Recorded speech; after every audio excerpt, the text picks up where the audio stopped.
오늘 저의 설교 제목은 화해, 용서입니다. 에서와 화해하는 야곱입니다. 나는 여러분에게도 이 화해와 용서의 축복이 있게 되기를 바랍니다. 맺혔던 것 푸시고 막혔던 것 털고 만나지 않았던 사람 만나고 그래서 여러분 마음에 성령의 화해와 용서가 시작됨으로 축복된 이 한 해가 되기를 바랍니다. 사람의 가장 큰 행복이라고 그럴까요? 축복은 어디에 있는가? 여러 가지가 있겠지만 가장 중요한 것이 용서라고 생각이 됩니다. 용서받아야 할 사람에게 용서받지 못했을 때 얼마나 마음이 고통스럽고 힘든지 몰라요. 내가 어떤 사람에게 잘못을 저질렀습니다. 분명하게 잘못을 저질렀는데 그 사람이 나를 용서를 안 하면 얼마나 힘들겠습니까? 내가 용서를 꼭 받아야 되는데 내가 잘못한 건 사실이에요. 그 사람한테 하지 못할 일을 했고 평생에 한을 심어줬어요. 그 사람이 나에게 힘이 없으니까 복수를 못할 뿐이에요. 여러분, 힘이 없어 복수를 못하면 어떻게 하는 줄 아세요? 뒤에 가서 욕을 해야 됩니다. 힘이 없으니까 밤에 자다가 벌떡 일어나서 저주합니다. 그 사람. 그게 다 그 사람한테 가거든요. 용서를 받아야 되는데 내가 용서를 못 받으면 그것처럼 고통스러운 것이 없습니다.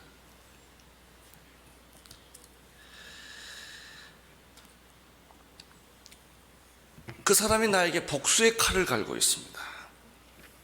때를 기다리고 있습니다. 지금은 괜찮은데 언젠가는 나한테 쳐들어올 거예요. 이게 얼마나 불안합니까? 얼마나 불안합니까? 뿐만 아니고 용서를 받지 못하면 이 죄책감이 또 얼마나 큽니까? 물리적인 힘으로 다 막았다 하더라도 마음속에 있는 죄책감은 해결할 길이 없는 것입니다. 그런데 만약 그 사람이 내가 너를 용서했다, 나 한을 풀겠다, 그런 말을 들으면 그날 밤 발을 쭉 펴고 잘 것입니다. 그래서 복 중의 복은 용서받는 것입니다.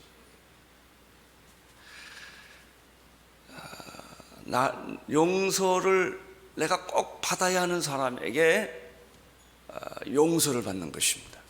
나는 그런 축복이 여러분에게 있게 되기를 바랍니다. 또 한 가지가 있는데 용서받는 것뿐만 아니라 내가 용서할 자에게 용서해야 평안이 있습니다. 내게 누가 잘못을 어떤 사람이 내게 잘못을 했는데 내가 그 사람을 용서를 안 하고 복수의 칼을 갈고 있으면 내가 분해서 못 사는 겁니다. 고통이 용서 못 받는 고통만큼 용서 못한 고통이 있습니다.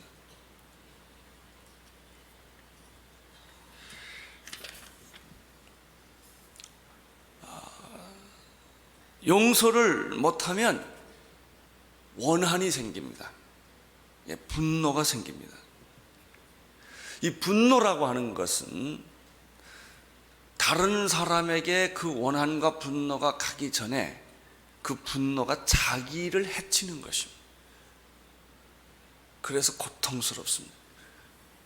용서를 하지 못하는 사람의 눈에는 살기와 분노가 있습니다. 그게 자기를 죽이는 것입니다. 그래서 불안하고 잠을 못 자고 소화가 안 되고 두통이 생기고 고통스러운 것입니다. 분노는 타인을 해치는 것이 아니라 자기를 해치는 것입니다. 분노는 타인을 파멸시키는 것이 아니라 자기를 파멸시키는 것입니다. 그래서 가장 중요한 것은 내가 용서받을 자에게 용서를 받는 것이고 내가 용서할 자에게 용서를 하는 것입니다.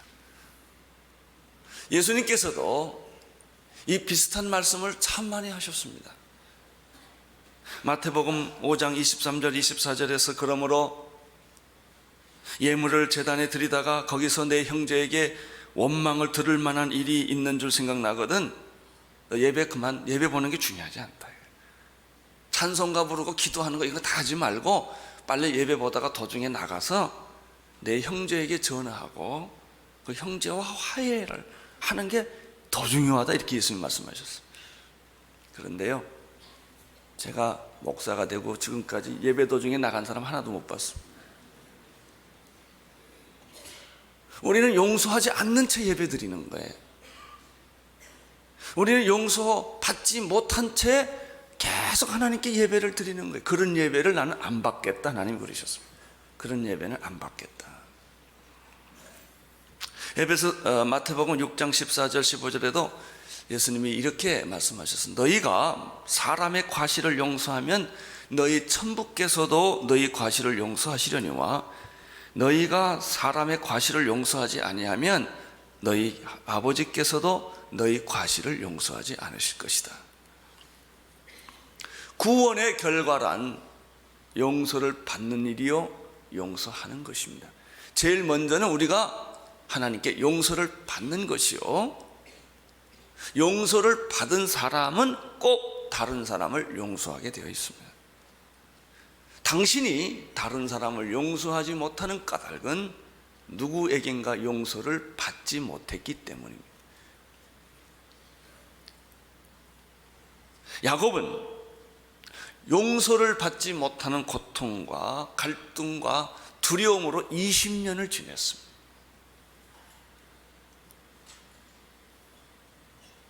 그는 집을 떠날 때 야복강에서 그 한 들에서 하나님을 만났습니다. 그리고 20년 동안 그는 두려움으로 살았습니다. 용서를 받지 못했기 때문입니다. 용서를 받았다는 확인을 받지 못했기 때문에 그는 그런 세월을 보냈습니다. 이제 아버지 집으로 돌아갈 때 그는 또다시 한번 하나님을 만납니다. 그는 아버지 집으로 돌아올 때 공포와 두려움으로 가득 찼습니다. 오죽했으면 에서에게 소떼, 양떼, 나귀떼 다 떼를 지어서 종을 시켜서 예물을 먼저 보내고, 그것도 안 돼서 자식들을 보내고, 그것도 안 돼서 부인들을 보내고, 그리고도 에서는 그 강을 건너지 못하고 밤이 새도록 홀로 고민을 했겠습니까? 그러나 보고는 400명이 에서와 함께 온다는 것입니다. 야곱의 공포는 극도에 달합니다. 1절, 2절, 3절을 계속 읽겠습니다. 시작. 야곱이 눈을 들어보니 에서가 400년을 거느리고 오는지라 그 자식들을 나누어 레아와 라헬과 두 여종에게 맡기고 여종과 그 자식들을 그 앞에 두고 레아와 그 자식들을 그 다음에 두고 라헬과 요셉은 그 뒤에 두고 자기는 그들 앞에서 나아가되 몸은 7번 땅에 굽히며 그 형 에서에게 가까이 하니. 결전의 시간이 다가왔습니다. 피할 수 없는 시간입니다. 피할 만큼 피했습니다. 이제는 더 이상 피해지지가 않습니다. 야곱의 인생의 최대 순간이요, 인생의 이 기로에 서 있는 아주 중요한 시간입니다. 그런데 그러면서도 이 결전의 시간 앞에서도 야곱이라는 사람은 참 특이한 사람이에요. 이 서열을 세운 걸 보면 알 수 있어요. 제일 앞에는 여종과 그 애들을 세우고, 그 다음에는 레아와 그 자녀들을 세우고, 그 다음에 제일 마지막에는 자기가 제일 사랑하는 라헬과 그 애들은 또 제일 끝에 세워요. 여차하면 라헬부터 도망가라 얘기해요. 이 사람이 야곱입니다. 참 야곱 연구해 보면 참 재밌는 성격을 가진 사람이에요. 그리고 이 결전의 순간에는 이제 할 수 없어서 그가 그렇게 서열을 세워놓고 자기는 제일 앞장 가서 형님한테 일단은 말하기 전에 고개를 7번 절을 합니다. 무조건 절부터 하고 봅니다. 그리고 무릎을 꿇습니다. 야곱은 더 이상 할 말이 없었어요. 7번 인사하는 걸로 말을 대신을 합니다. 4절을 보십시오. 4절 시작. 에서가 달려와서 그를 맞아서 안고 목을 어금맞기고 그와 입 맞추고 피차오니라. 자, 그렇게 7번 절하고 그렇게 두려워하고 그렇게 밤새도록 고민한 결과는 무엇입니까? 너무나 허무하게 끝났다는 것. 전혀 생각하지도 못했고 상상하지 못했던 일이 벌어진 것입니다.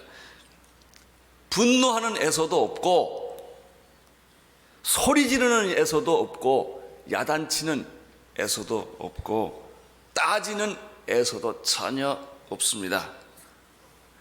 오히려 에서가 야곱을 발견하자 말자 그는 뛰어와서 동생 야곱의 목을 어긋맞겨 안고 입을 맞추고 울었다는 것입니다.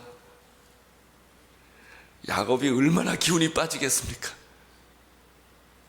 자기는 이제 인생의 마지막이라고 생각하고 부딪혔는데 부딪혀 보니까 전혀 상상하지 못했던 결과를 겪은 것입니다. 이런 줄 알았더라면 그렇게 고민하지 않고 잠이나 잘 잘 걸, 밥이나 잘 먹을 걸, 아마 그랬을 거예요. 이럴 줄 알았으면 아버지 집에 돌아가는 날짜를 좀 더 당겼을 걸. 형이 이렇게 나한테 대할 줄 알았다면 그랬을 것입니다. 그렇습니다. 탕자의 아버지는 탕자가 집에 돌아오기를 밤마다 문을 열어놓고 기다렸던 것입니다. 탕자가 그 번민과 고민 끝에 아버지 집으로 돌아갈 것이냐 말 것이냐 그렇게 수없는 밤을 고민하다가 마지막 죽지 못해서 아버지 집으로 돌아왔을 때 분노하는 아버지는 없었다는 것입니다. 야단치고 따지는 아버지는, 야곱이 그렇게 기대했던 그런 아버지는 아니었고 오히려 먼 데서 자기 아들의 거지 같은 모습을 발견한 아버지는 뛰어가서 아들의 목을 어긋맞고 입을 맞추고 용서와 사랑의 눈물을 흘리고 뿐만 아닙니다. 준비한 새 옷을 입히고 손에 가락지를 끼우고 살찐 짐승을 잡아서 동네 모든 사람들을 초청해서 잔치를 베풀었다는 이야기입니다.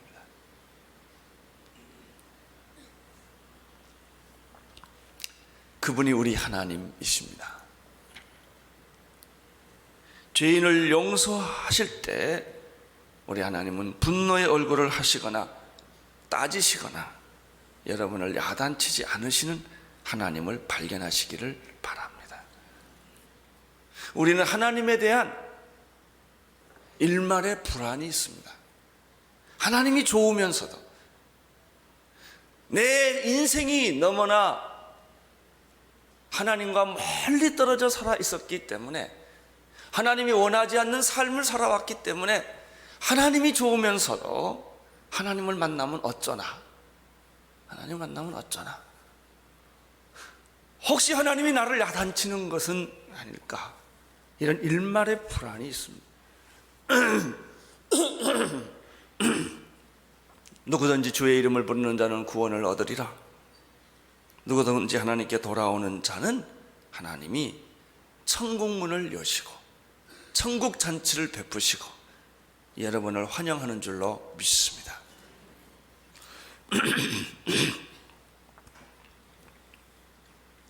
에서가 야곱을 껴안고 울었다고 그랬습니다. 그러면 도대체 에서는 그동안에 무슨 생각을 했기에 그랬을까 하는 생각을 합니다. 야곱이 떠난 이후에 에서는 한때 분노를 했고 복수심에 불타 있었을 것입니다. 그러나 분명한 사실은 에서가 마음을 바꿨다는 것이죠. 그래서 울었다고 그랬습니다. 그래서 야곱도 울었습니다. 오늘 성경에 보니까 함께 울었다 이렇게 되어 있습니다. 서로 부둥켜 안고 우는 에서와 야곱, 꿈만 같은 그림 아닙니까? 우리 민족이 남과 북이 함께 끌어안고 울을 수는 없을까?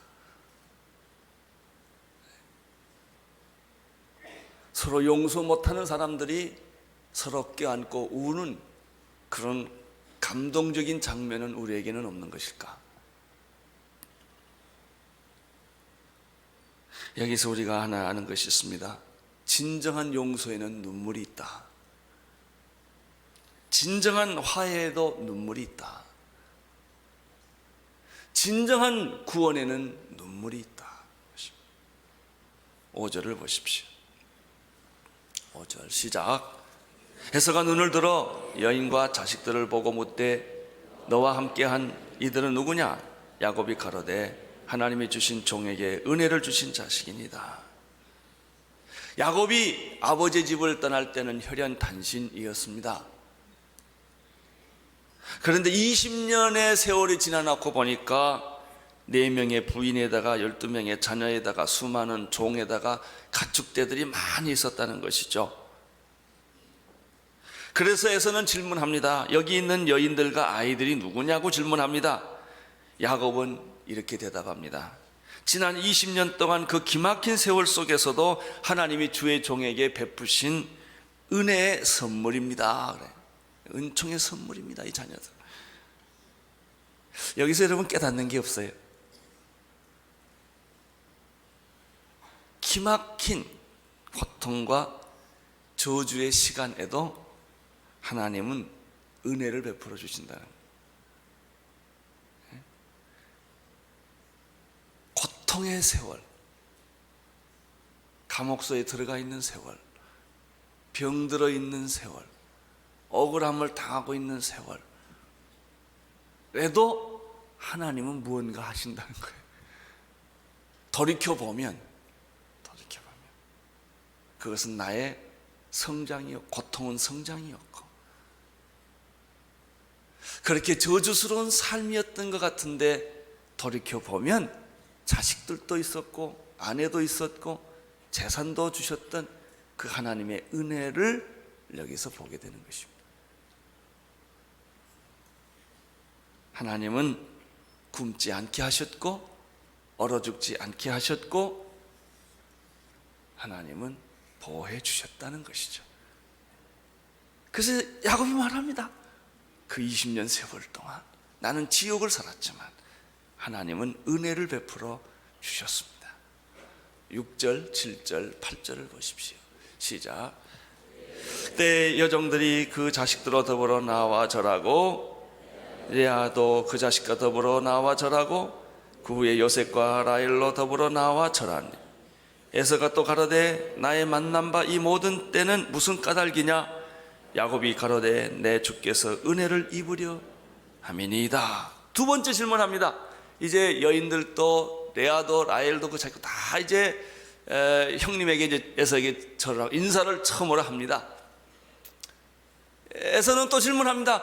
이 여자들, 이 애들 말고 또 그 전에 보니까 가축대들과 종들이 몇 대 왔는데 그건 다 뭐냐라고 질문을 하니까 야곱이 이렇게 형 에서에게 은혜를 받으려고 내가 준비한 예물입니다. 이렇게 대답을 했습니다. 사실 예물이 아니고 뇌물이죠. 뇌물을 준 거예요. 9절을 보십시오. 시작.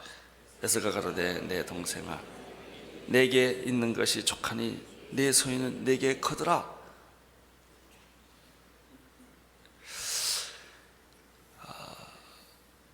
에서의 말을 보십시오. 야곱을 용서하는 단계를 넘어서서 그리워하고 간절히 기다리고 사모한 마음으로 가득 차 있는 야곱을 봅니다. 사실 야곱이 보낸 이 예물은 뇌물이었습니다. 그러나 이제 이것은 상황이 바뀌는 것입니다. 그래도요, 뇌물 줘도 괜찮아요. 주는데 다 뇌물이거든요. 근데 나중에 보면 이게 다 바뀌는 겁니다. 다 바뀌는. 우리는 여기서 진정한 용서에는 물질을 초월한다는 사실을 발견해요. 이 에서가 물질에 별로 관심이 없는 걸 볼 수 있어요. 형님, 이거 다 형님께 드리는 것입니다. 그랬더니 나 이런 거 필요 없다. 나도 살만해. 이런 얘기. 야곱이 준 뇌물 때문에 에서가 마음 푼 게 아니라는 거예요. 진정한 용서에는 물질을 초월한다. 물질이 보상되었기 때문에 용서하는 것이 아닙니다. 우리는 요즘에 세상을 보면요, 다 보상의 문제예요. 아파트 짓지 말라고 뭐 아우성하는데 돈 몇 푼 주면 조용해요. 다 보상해 주면 끝나요. 무슨 사태도 다 보상의 문제 해주면 다 끝나는 거예요. 용서의 문제가 아니고 사람들은 보상의 문제로 해결을 해요. 이만큼 권력을 주고 이만큼 돈을 주고 이만큼 보상해 주면 오케이, 좋다 이거예요. 아니, 이건 용서가 아닙니다. 용서는 물질로 해결할 수 없는 것입니다. 10절을 보십시오. 10절 시작. 야곱이 가라되 그렇지 아니하나이다. 형님께 은혜를 입었사오면 청컨대 내 손에서 이 예물을 받으소서. 내가 형님의 얼굴을 배운즉 하나님의 얼굴을 본 것 같사오며 형님은 나를 기뻐하심이니이다. 에서가 물질을 초월하니까 야곱도 물질을 초월합니다. 이제는 정말 주고 싶은 거예요. 예전에는 무서워서 줬는데 이제는 그게 변한 겁니다. 형님, 그렇지 않습니다. 내 물건 좀 받으십시오. 이건 제가 정말 좋아서 드리는 겁니다. 그런 얘기입니다.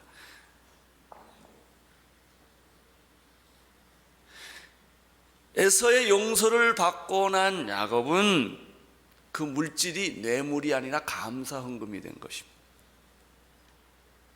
그것이 헌금이에요. 헌금.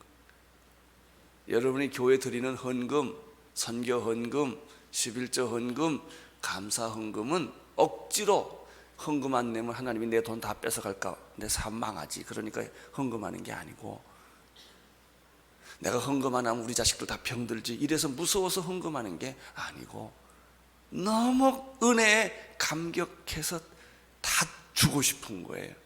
이게 헌금입니다. 물질이라는 것은 어떤 마음의 태도를 갖느냐에 따라서 성격이 달라집니다. 야곱은 에서와 화해하고 난 이후에 아주 재밌는 표현이 하나 있습니다. 에서의 얼굴이 달라 보였다는 것입니다. 이 세상에서 가장 무섭고 저주스럽고 대면하기 어려웠던 야곱의 얼굴이 지금은 누구 얼굴처럼 보였습니까? 하나님의 얼굴처럼 보였다는 것이죠. 내가 형님의 얼굴을 배운즉 하나님의 얼굴을 본 것 같습니다. 여러분 옆에 있는 분에게 빨리 한번 말해 보십시오. 당신의 얼굴을 보니 하나님의 얼굴을 본 것 같습니다. 한번 해보세요.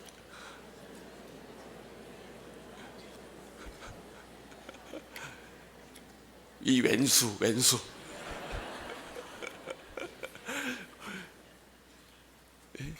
그래요. 근데 당신의 얼굴을 보니 내가 하나님의 얼굴을 본 것 같습니다. 이게 은혜입니다. 이게 은혜 받은 사람입니다.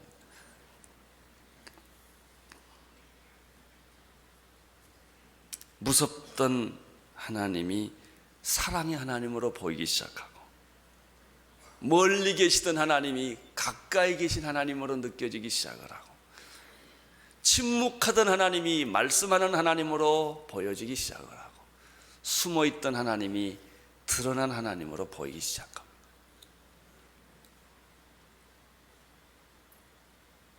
영혼의 겨울은 지나가고 꽃이 피고 새가 오는 봄이 온 것입니다. 이것이 용서와 화해입니다.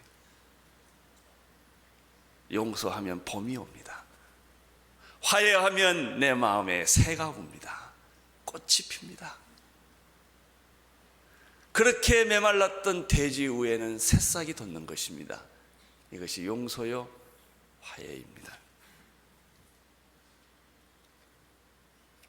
야곱은 계속해서 말합니다. 11절 시작. 하나님이 내게 은혜를 베푸셨고 나의 소유도 족하오니 청컨대 내가 형님께 드리는 예물을 받으소서 하고 그에게 관건하니 받으니라. 얼마나 아름답습니까? 주는 것도 아름답고 받는 것도 아름답습니다. 우리는 안 주면 주도록 옆구리를 쳐서 절받고 계속 사인을 보내서 돈 가져오게 합니다. 압력을 넣어서. 그래서 엎드려 절받고 강제적으로 돈을 뺏고, 우리는 억지로 돈 갖다 주고 강제적으로 절을 합니다. 이것이 세상입니다. 하나님의 나라는 그렇지를 않습니다.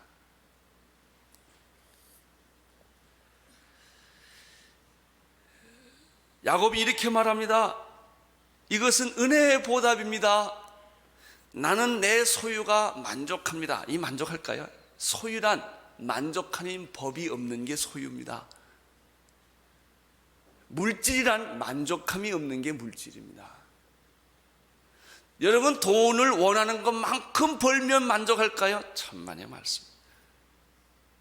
여러분이 원하는 걸 다 가졌다고 내게 부족함이 없나이다, 이런 시편을 쓸까요? 천만의 말씀. 더 갖고 싶습니다. 더 누리고 싶습니다. 이런 거예요. 여러분이 가지고 있는 불평과 원망은 갖지 않았기 때문이 아니라 덜 가졌기 때문이에요. 여러분의 욕심을 채우지 못한, 야망을 채우지 못한 것 때문에 불평하고 원망한 것이지 굶어서 불평한 건 아닙니다. 못 입어서 불평하는 것도 아닙니다. 여러분의 욕망이, 여러분의 야망이, 여러분의 욕심이 여러분에게 불평을 만들어주는 것이죠.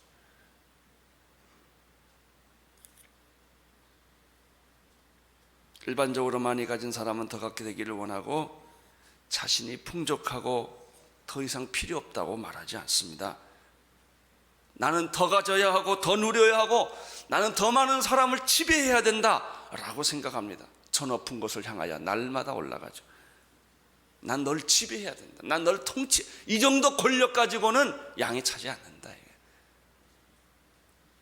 권력은 물 먹는 하마 같아요. 먹을수록 더 커지고, 야망은 먹을수록 더 커지고, 어디까지 멸망하고 파멸할 때까지 가는 게 야망입니다. 그러나 야곱의 태도는 변했습니다. 나는 만족합니다. 이 정도면 만족합니다. 바로 이것이 시편 23편, 여호와는 나의 목자시니 내게 부족함이 없습니다.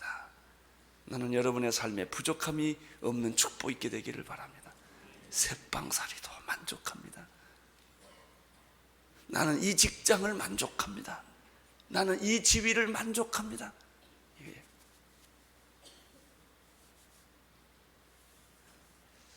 죽을 때 하나님, 난 너무 오래 살았어요.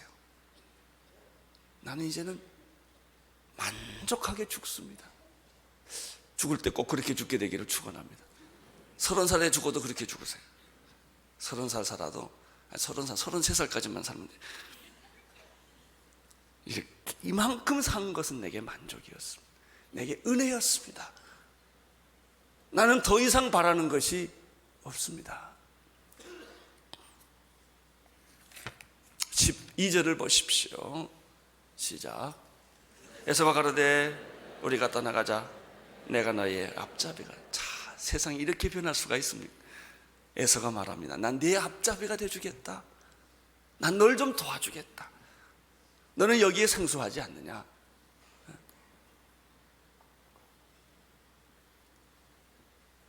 그런데 야곱이 이 형 에서의 제안을 정중히 거절을 합니다. 13절, 14절을 보십시오. 시작. 야곱이 그에게 이르되 내 주도 하시거니와 자식들은 유약하고 내게 있는 양떼와 소떼 소가 새끼를 데렸은즉 하루만 과히 멀면 모든 떼가 죽으리니 청컨대 내 주는 종보다 앞서가서서 나는 앞에 가는 짐승과 자식의 행보대로 천천히 인도하여 세일로 가서 내 주께 나가리다. 우리는 여기서 야곱이 화해를 요청한 것은 무슨 이득을 보기 위해서가 아닌 걸 알게 됩니다. 이득을 보려고 화해를 하는 것, 우리는 이것을 야합이라는 말을 씁니다. 어떤 이득을 위해서 서로 입장도 철학도 다른데 하나가 되는 거예요. 그 목표가 이득을 얻기 위한 것이죠. 그건 화해가 아닙니다. 나중에 더 무서운 저주를 부르는 것입니다. 화해는, 용서는 마음으로부터 오는 것입니다.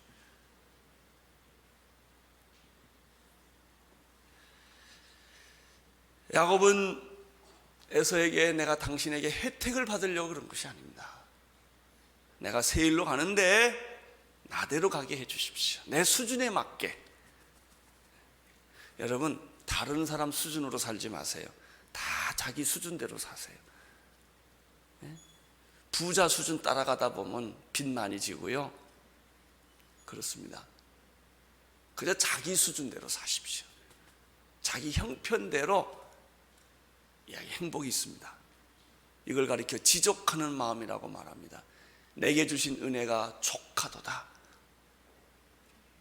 난 그거 안 넘버봅니다.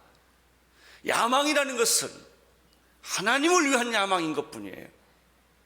비전이라고 하는 것은 하나님을 위한 비전일 뿐이지, 내 인간적인 야심을 만족시키고 행복을 추구하고 물질을 갖기 위한 게 아니라 말이죠.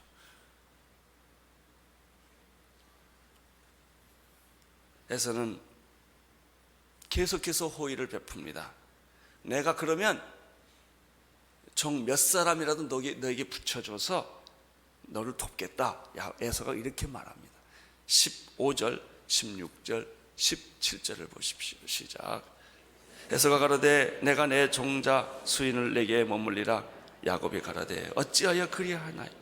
나로 내 주께 은혜를 얻게 하소서 하며 이날에 에서는 세일로 회정하고 야곱은 숫곳에 이르러 자기를 위하여 집을 짓고 짐승을 위하여 우릿간을 지은 거로 그 땅 이름을 숫곳이라 불렀더라. 야곱은 몇 사람 준다는 것까지도 거절합니다. 내가 내 형 에서에게 용서받는 것만도 과한데 내가 무슨 신세를 지겠습니까? 얼마나 참 좋습니까? 그렇죠? 우리는 어떻게 쓰든 남의 신세를 좀 줘보고, 뭐 신세는 그만두고 남의 것을 빼앗아 오잖아요.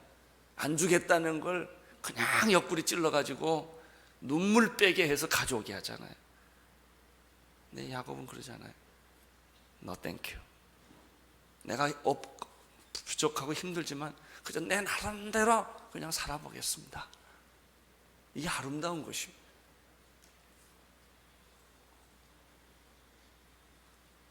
그저 내가 스스로 일어날 수 있게 도와주십시오.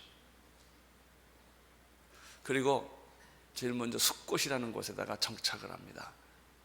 이 숫곳은 쉼, 피난처라는 뜻이 있어요. 처음으로 야곱은 안식을 얻습니다. 그래서 간단하게 집을 짓고 우릿간을 만듭니다. 에서와 야곱은 화해했습니다. 용서했고 용서받았습니다. 기쁜 날입니다. 여러분에게도 이 기쁜 날이 있게 되기를 축원합니다. 용서받고 용서하십시오. 먼저 여러분 용서하십시오. 이렇게 말하지 마요. 내가 나한테 용서를 청하면 나도 용서하지, 그러지 마세요.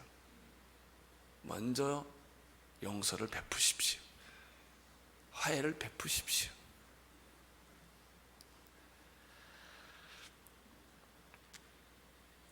(18절) (19절) (20절을) 보십시오. 시작.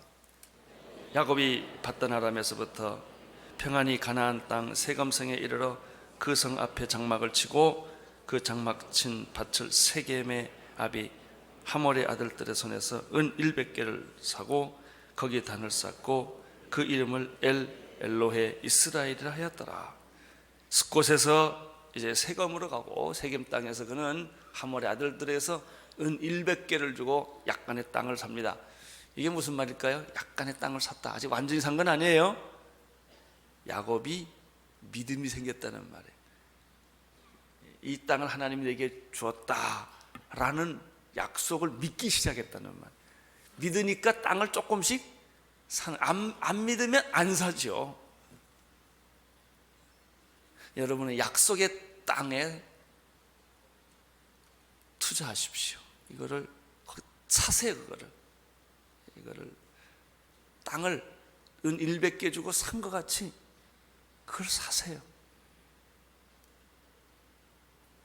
이 믿음의 시작입니다. 하나님의 약속을 사십시오. 약속. 하나님의 희망을 사십시오. 이게 믿음의 시작입니다. 이 비전이에요. 비전.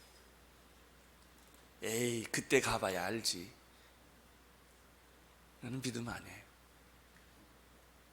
믿음은 바라는 것들의 실상이요 보이지 않는 것의 증거입니다. 다른 데 땅 투기하지 마세요. 믿음을 사세요. 약속을 사십시오. 거기에 여러분의 시간, 돈, 여러분의 인생을 걸어보십시오. 요즘 뭐 얘기를 들어보니까 증권 투자 잘해야 된다고 하더라고요. 하나님에게 투자해 보세요. 기막힙니다. 그리고 그 땅 이름을 엘로헤 이스라엘이라고 말했죠. 엘이란 말은 하나님이에요. 하나님은 그 하나님은 엘로헤 이스라엘, 이스라엘의 하나님이시다라는 뜻입니다. 엘로헤 이스라엘. 이제 야곱은 자기 하나님을 만났습니다. 나는 여러분들이 하용조 목사의 하나님을 만나지 말고 여러분의 하나님 만나기를 바랍니다. 예? 여러분의 아버님이 믿음이 좋으셔서 여러분의 믿음 좋습니다. 그건 아버지의 믿음이에요. 어머니의 믿음이에요. 이제는 내 믿음이 필요합니다. 내 믿음. 내가 만난 하나님, 내가 눈물을 흘리는 그 하나님, 내가 그 약속을 신뢰하는 그 하나님이 여러분의 하나님 되시기를 축원합니다.